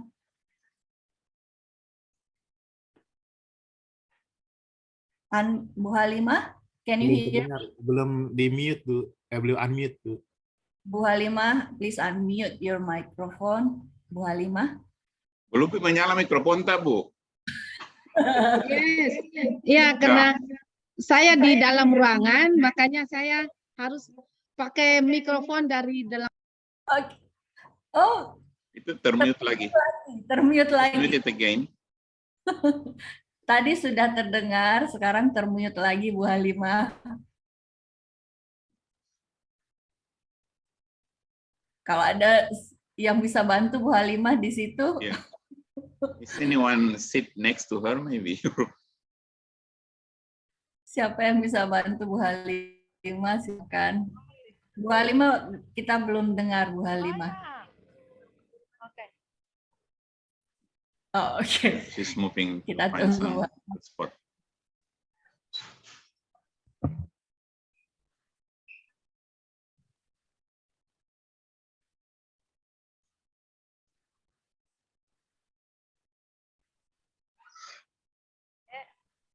Silakan. Saya jadinya Mindra. Assalamualaikum warahmatullahi wabarakatuh. Assalamualaikum. Terima kasih kesempatan yang diberikan kepada saya. Saya ingin bertanya untuk satu yang saya pesalut untuk pesalut. Kami punya, saya lebih enak bicara dalam bahasa Indonesia. Kami punya pengalaman mengajar siswa kami berbisnis karena salah satu misi dari pendidikan di sekolah kami adalah bagaimana siswa itu terlatih dari kecil untuk berusaha. Sebelum pandemik, memang bisnis siswa ini berjalan dengan baik. Itu bisnis itu berasal dari apa yang ada di sekolah. Misalnya mereka berkebun, kemudian dia memproduksi hasil kebunnya. Dan we have place to sell their products. Nah, masalahnya setelah pandemik itu, karena pembeli utama kami adalah orang tua murid, masalahnya itu banyak orang tua murid yang mengeluh untuk tidak mampu lagi membeli. Nah, ini membuat siswa kami betul-betul jatuh, bahkan tempat yang kami dulu menjual itu sekarang tutup. Sekarang kami ingin mengupgrade kembali motivasi siswa kami untuk sell their product, tentu dengan apalagi harga yang sangat minim. Ya, dikatakan jangan untung banyak-banyak, nah yang penting kalian bisa berbisnis. Kemudian they still sell the products for our school. Jadi dari hasil kebun, karena itu memang digariskan tidak boleh menjual sesuatu kecuali produk dari kebun sekolah. Itu harus dijual baik itu dari maksudnya hasil kebun langsung atau dia bentuk dalam produk. Nah, ini masalahnya bagaimana memberikan motivasi dalam pembelajaran, utamanya dalam meningkatkan apalagi kewirausahaan anak-anak, khususnya dalam sekarang itu bingung sekali kami menerapkan literasi dan numerasi dalam kurikulum sekarang. Dengan adanya kurikulum itu, bagaimana kita apalagi menekankan ke siswa bahwa literasi itu ada dalam semua aspek. Nah, khawatirnya bisnisnya itu yang menonjol, sedangkan aspek yang lainnya itu malah menjadi kurang. Saya selalu katakan, kalian itu malas sekali membaca, sains sekali itu rendah sekali, numerasi kalian itu rendah sekali, tapi dia termotivasi untuk selalu memproduce something, selalu membuat sesuatu. Tapi saya bilang, kalian tidak akan mungkin membuat sesuatu yang bagus tanpa kalian membaca. Jadi jangan try saja, but you have to read more than try. Jadi saya selalu katakan read, baru kemudian di-try. Karena kalau kalian tidak read, itu error jadinya. Jadi kalian banyak-banyak membasir. Jadi itu selalu kami sampaikan. Nah, how to apalagi mengclearkan masalah ini. Barangkali ada pengalaman Bapak, khususnya apalagi di luar negeri, sehingga kami bisa adaptif. Oke, terima kasih banyak. Iya. Saya jawab langsung atau tunggu dulu Bu Ismail? Ya, silahkan Pak, dijawab langsung. Ya. To answer in English or in Indonesia, Ibu Hasna? Ya. Our participant is all Indonesian. Oke, Silakan. ya. Terima kasih banyak Ibu Halimah, senang sekali dengarnya. Kalau boleh tahu ini yang tadi pelajaran ini di tingkat apa ya? SD, SMP, universitas atau apa? SMP, Pak. SMP ya? Oke. Ya, karena saya harus menanyakan ini karena beda approach-nya masing-masing. Jadi ini sangat bagus sekali dan menarik sekali bahwa ada pelajaran entrepreneurs ya, istilahnya berwira swasta pada tingkat SMP. Dan memang orang biasanya dimotivasi dengan satu proyek. Jadi pengalaman saya, kebetulan saya juga punya anak yang masih SMP di sini, mereka biasanya didekati approach-nya dengan project, memang betul. Ada namanya commerce istilahnya. Jadi mereka di-challenge untuk meng-create sesuatu mulai dari awal, jadi seperti project planning, apa yang akan kalian jual, kemudian bagaimana cara promosinya, marketingnya, kemudian berapa harga yang akan kalian dapatkan, dan berapa kira-kira untung yang kalian dapatkan. Sederhana, sesimpel itu, tapi studentnya di-encourage untuk juga melakukan tadi, entah baca ataupun interview mereka yang sudah usaha untuk tahu apa sih keinginan masyarakat, ya. Misalnya mereka bilang siapa pasarnya? Pasarnya adalah teman-teman sendiri. They have to do the survey among the friends, asking what they like it. Okay, if it is about food, what type of food? Is it Thai food, Japanese food, or anything? If it is about toys, what type of toys they like? So they have to do it to do some survey, small survey lah, basically. Meskipun ya, maybe kalau Pak Sabri bilang confident intervalnya not 90%, maybe just kind of like small, but still they try to do kind of like mathematic or numeric way to do it. Kemudian apa yang berapa harganya, they do it budget plan, right? How much the capital, the modal awal, and then how much they need to sell. Maybe like only like 10% increase or 20%. So they have to itemize what they have to, like ingredient. Berapa modal, berapa tenaga kerjanya, berapa bahannya, berapa waktunya. They have to itemize one by one. Itu kalau cara di sini, Bu. Jadi everyone need to be encouraged. Tidak dibilang kamu harus baca, kamu harus hitung-hitungan, tapi kamu harus membuat rencana anggaran gitu. Indirectly we say that you need to kind of like to do numeric. Indirectly you have to kind of like reading some background, what people want, what the market wants, what something like that one. So kind of like what the trend today, okay, like that one. So I think we have to find a way that to make student interest want to do it indirectly, even so we will see the outcomes. The process can be anywhere. It can be from numeric way, it can be from literacy way, but we would like to see in order to achieve the process, the outcome at the end, how do you make that they go to numeric way, and how do they go to the literacy way? So that bukan saja student yang diminta inovatif, tapi juga pengajarnya harus inovatif. That's my understanding the way that we hear. Okay, macam ini juga Bu, pembelajaran misalnya. Saya ingat kalau di sekolah dulu saya di Jakarta, itu selalu kita disuruh baca buku, kita diminta summary kan. Yang saya ingat adalah apa yang saya baca, misalnya cerita kisah Timun Mas, dia lahir dari timun dan ini itu aja yang saya hafal. Tapi kalau di sini di challenge-nya adalah kalau kamu sebagai penulisnya, kira-kira apa yang terjadi dengan Timun Mas setelah dia besar? You have to continue the story. It's not about to repeat what you read, but what do you think after that happened? Gitu.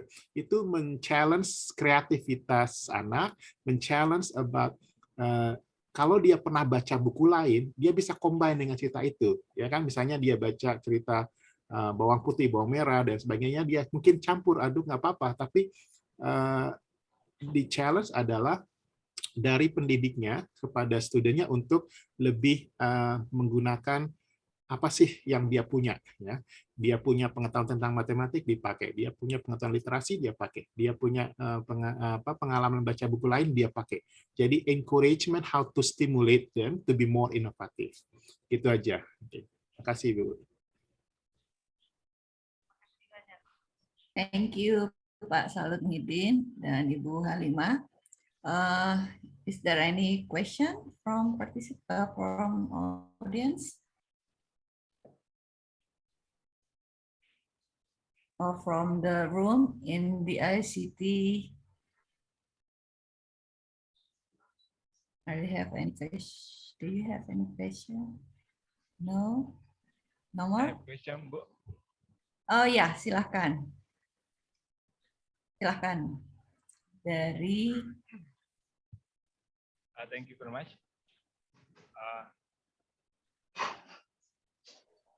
Yeah, I'm Ja'faruddin from Universitas Negeri Makassar. Okay.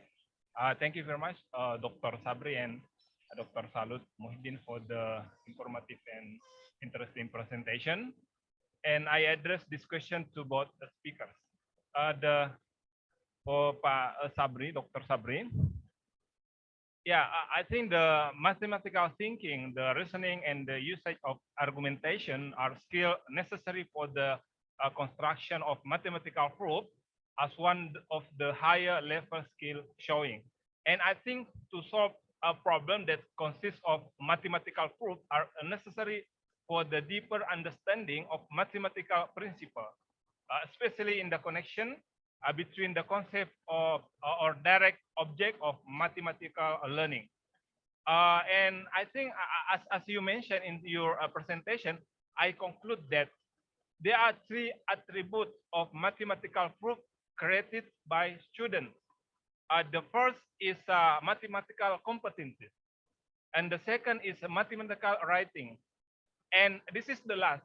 I think you don't mention in your presentation, but I just conclude that based on your examples that you have shown previously, especially about the irrational number, there is a creativity.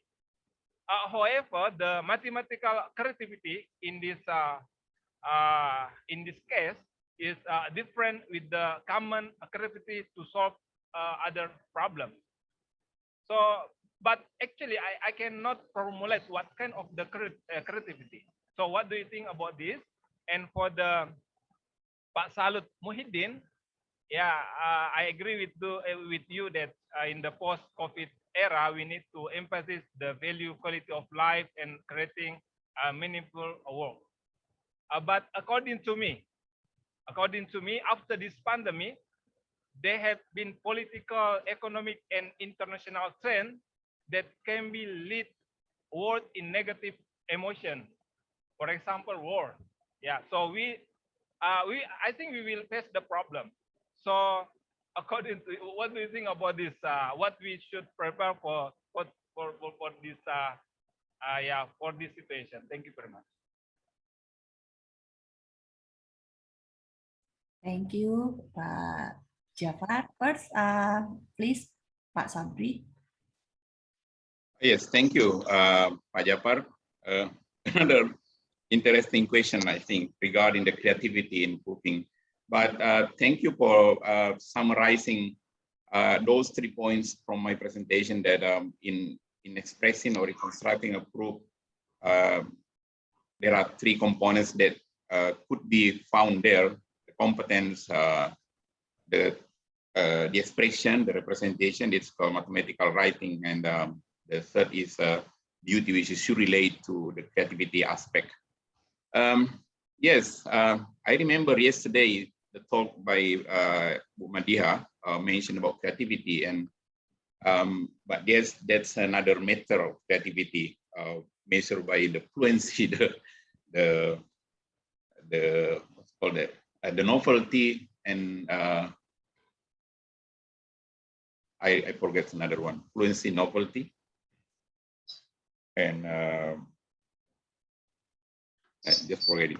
But talking about creativity in this proofing endeavor, there is the so-called constructive proof.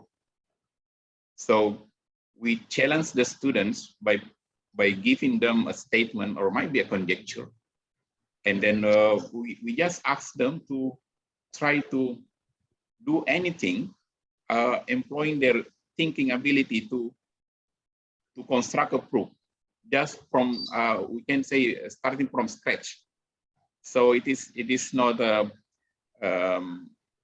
ready to make proof that we give them the material, but we set that kind of that proofing in the setting of problem-based learning or project-based learning. So the project is set to find the proof of a statement, and which is really new for them. So that's called the constructive proof, the constructive approach of proofing. But in general, actually, as you mentioned, beauty and creativity is closely related when we are doing proof, because as you see, the proof that I present to you regarding the irrationality of, the rational number that has the relationship between x and y, when they are power to another one, it will produce a rational number, which is rather weird actually, but it's there. And then to provide a proof for that very, very simple one, this is apparently very simple, but it's a big challenge for mathematicians to finally come to the very simple proof. So to simplify something, in mathematical endeavor, in the community of mathematics, sometimes mathematician has developed certain proof, but it's quite long. And then another mathematician can come and then look at the proof that has been devised by someone and then make some simplification in that. And that's required creativity as well. How to see something in there, which one that can be excluded maybe, or which one can be expressed in more effective statement instead of using more and more sentences maybe. So that's all creativity. And if you see mathematician and ask them what kind of proof that you call beautiful proof, one criteria that they can say that when it is a short one instead of a big one or a long one. So creativity is there to help us to simplify, to improve the confidence level of proofing. And then as well, another challenge in the endeavor of proofing is when another, let's say one mathematician has proved some sentences or some statement, you or us, we as a mathematician as well, can see the proof and then say that, yes, I can develop a different one from this one, different proof. So yes, you are creating a new approach of proofing. So that's creativity method. I think that's my understanding of these questions. Thank you. Thank you, Pak Sabri. And for Pak Salut, more or less, Pak Jafar asked about the impact of war for entrepreneurship, what we should prepare for a war situation that's happening in some countries. Please. Thank you, Pak Jafar. Yes. At Macquarie University, I also teach about so-called international business project. You're right that one of the big uncertainty that we going to face again is about geopolitical situation.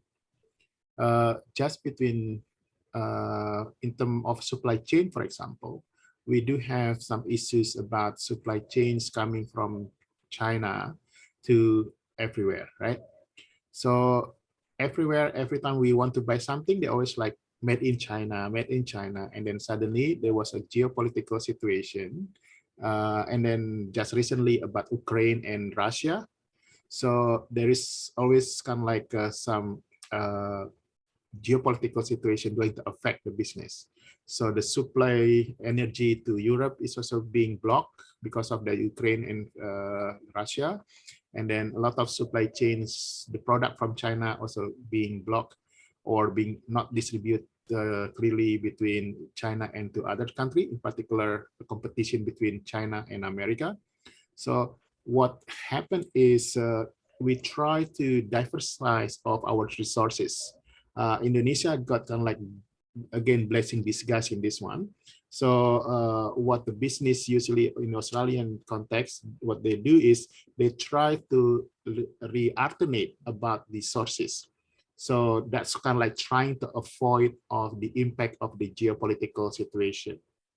For example, in terms of education, we used to have like international student from China. And then because of the border protection and then also geopolitical situation happening, so what among Australian university these days, they try to diversify of the origin of the foreign student. So they try also kind of like Southeast Asia, they try more kind of like coming from Europe, America, and India. So now eventually they can like shifting from to dominate from one particular country to be more kind of like regional. So that's kind of like one of the way that shifting direction what the business doing rather than just to go to that one, because we can read about, I mean, like what's going to happen in terms of political situation, right? So the business knows when the oil spill over in one particular ocean, that particular country going to kind of like having dominant about the business one. So before that hits, so they try to kind of like diversify about the sources and also about the supply chains business one. So that's one of the direction. Again, it's basically following the same innovative and more alternative way to do it. Itu Pak. Thank you, sir. Thank you, Pak Salahuddin and Pak Jafar. And another question in chat box from Pak Muhammad Farid. And I think this question is already been answered previously by Pak. Yeah. But you may give a comment for this question briefly, Pak. Silahkan. Okay. Pasca pandemic, customer needs more service to buy a product, not only for direct service, but also online service. How the entrepreneurs can survive and make innovative for this case? Yeah. This is talking about the discussion post-pandemic, yeah, about the customer need one. So the customer, if you distinguish between, there are two types of customer who would like experience and customer who just want to be convenient. What does it mean is basically those who are, would like to have experience, they want to be kind of like surface and more treated. Say like, I want to buy clothes. I want to kind of like testing whether the material is good, whether the stitching is nice, and then whether this is fit with my size, and whether there is kind of like color good for me. So that's for more people who's the customer of experienced customer. The second customer who's kind of like convenient customer, which is basically, I just want to buy clothes. The size medium, I want to the color bright. So whenever they go online or whatever they go to the store, they just grab and then go to the cashier, pay it. So the seller or the people who's going to the business need to understand who are their customer. Are they more kind of like the convenience or more kind of like experienced customer one? So if you have to understand to identify who your customer is about. So if your customer is more like convenient one, I think online is the best way to do it, because they just want to know, I want to have 1 kilo of sugar. Doesn't really matter where the sugar coming from, wherever it is, as long as 1 kilo sugar is it, that's it, right? But if someone kind of like, I want to buy coffee coming from Labuan Bajo with the flavor of this and that, kind of like more customer one. So I think you need to combine between the offline as well as online one. So then you have to understand who's your customer are. That's it. Thank you. Thank you. Thank you, Pak Salud. And for the last question, I invite Sarah Nurul Latifa. Please ask your question briefly. We have the time constraint. Please, Mbak Sarah.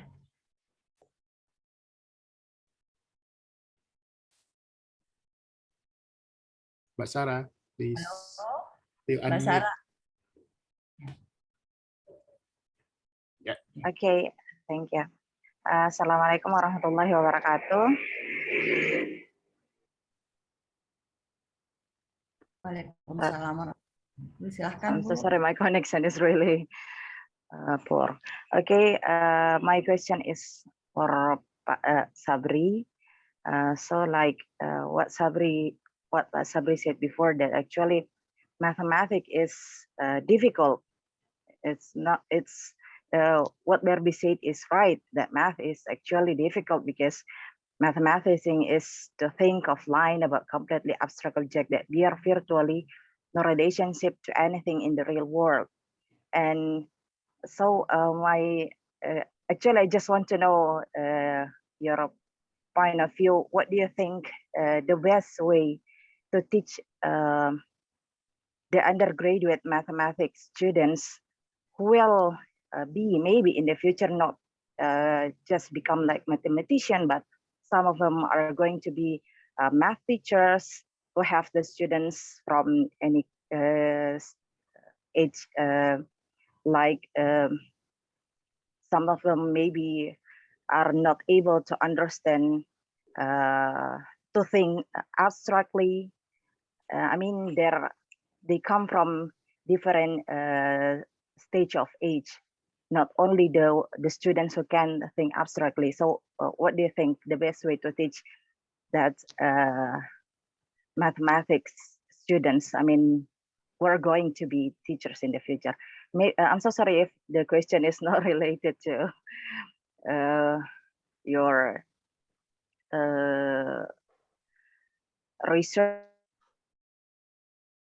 but I'm just going to know about your point of view. Thank you very much. Assalamualaikum warahmatullahi wabarakatuh. Assalamualaikum warahmatullahi wabarakatuh. Yes, Okay. please. Yeah. How to teach the prospective school teachers? Things that I can say is that they have to learn mathematics, the correct mathematics. In university, you have more and more units. I think something like 60 or even more than 60% of your units in mathematics education study program are concerning mathematics, pure mathematics. And then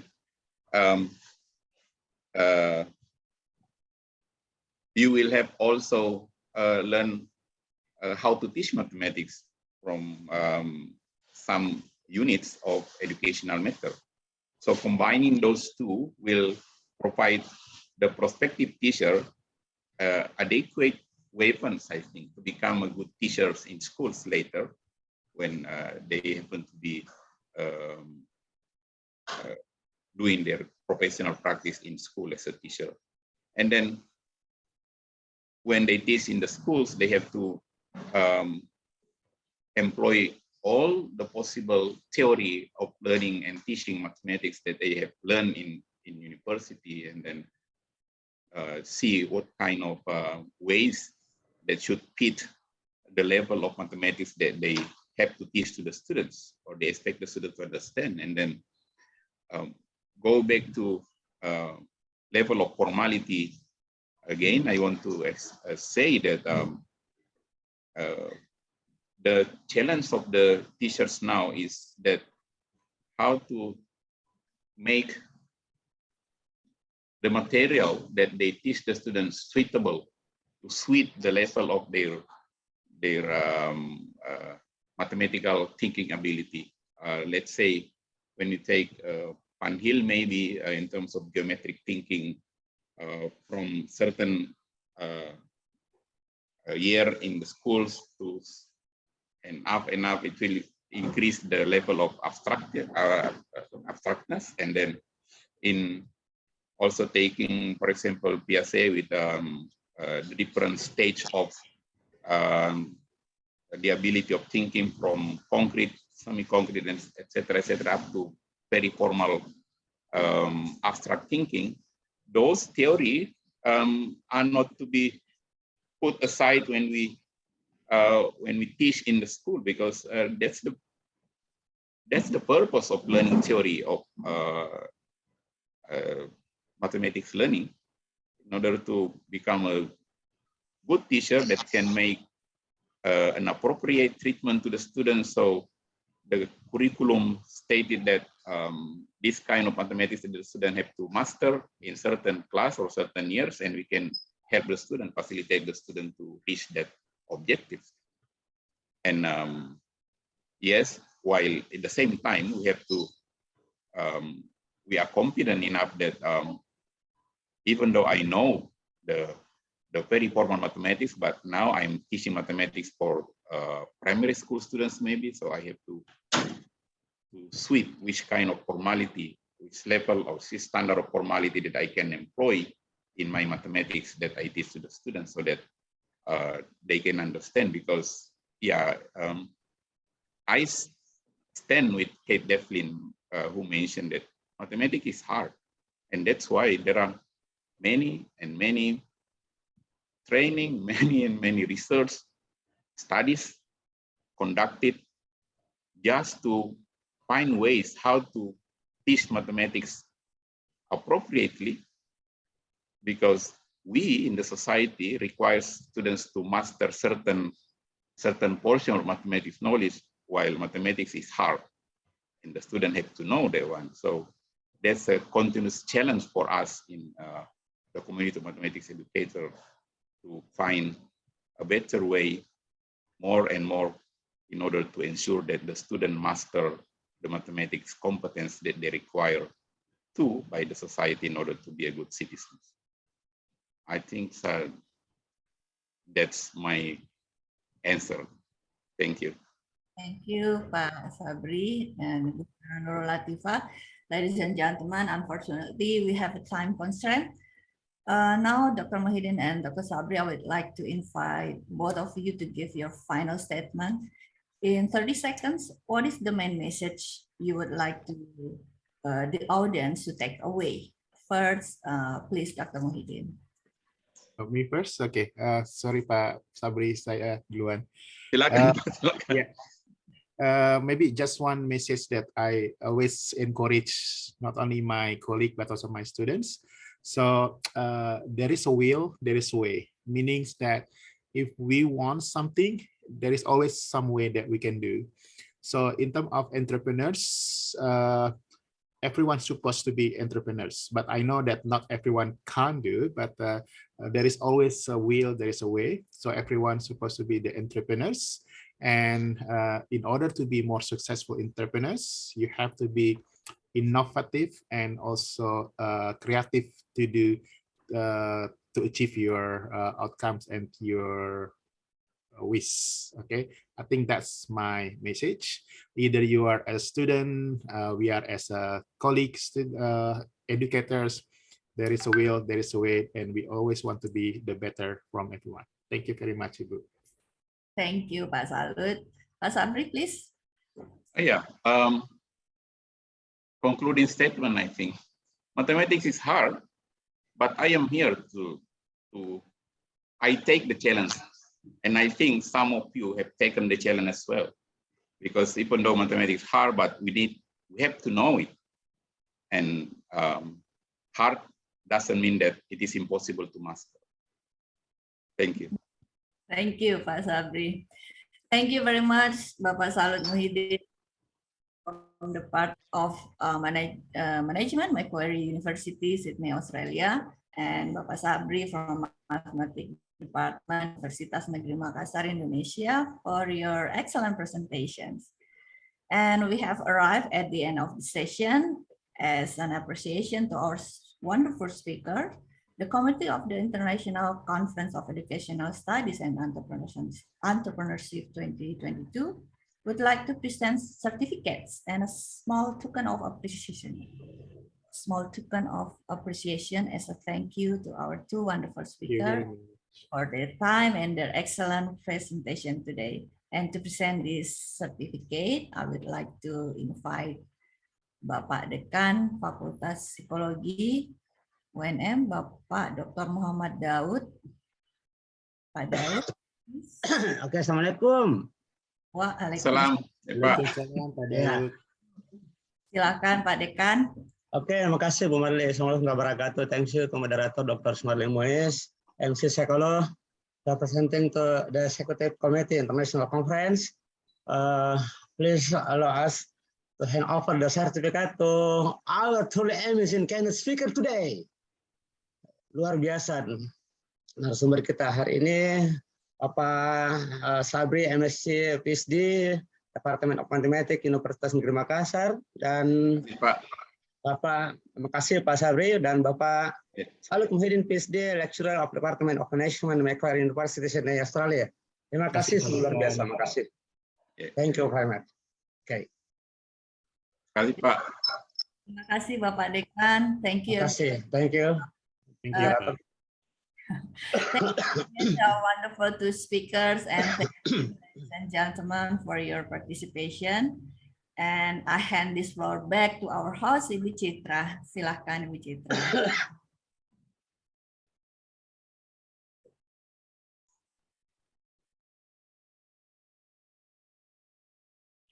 All right, thank you very much for Dr. Ismarli for leading the keynote session this morning. It's such an interesting session, and also we would like to deliver our sincere appreciation to our keynote speakers for delivering such an interesting and insightful presentation. Thank you very much. Ladies and gentlemen, that was the end of our keynote session today. Thank you very much. And I would like to invite all the participants in this room before we continue to the parallel session to take a photo with our keynote speakers. So please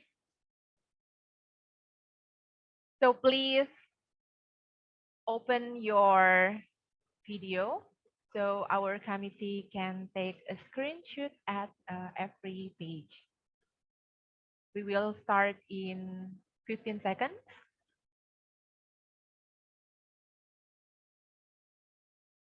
Page 1, page 2, page 3, page 4, page 5, and page 6. Thank you very much for your active participation during this keynote session. And we will start the parallel session at around 8 minutes from now. Oke. Pamit dulu. Assalamualaikum. Baik, terima kasih Pak Salut, terima kasih Pak Sabri. Thank you very much for your sharing this morning. Thank you very much. Oke, baik. Terima kasih Pak Salut, Pak Sabri, terima kasih. Ya Pak. Ya.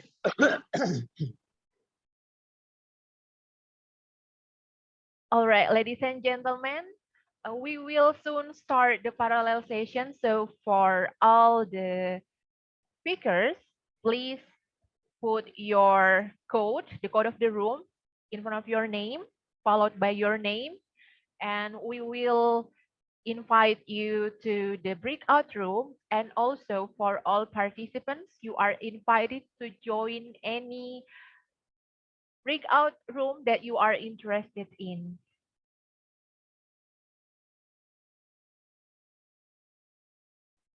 Our committee is now preparing for the breakout room, so please be patient. Once again, I would like to invite all the speakers, all the presenters to put the code of the room in front of your name, followed by your name. And also for all participants, you are invited to join any breakout room that you are interested in. Thank you very much.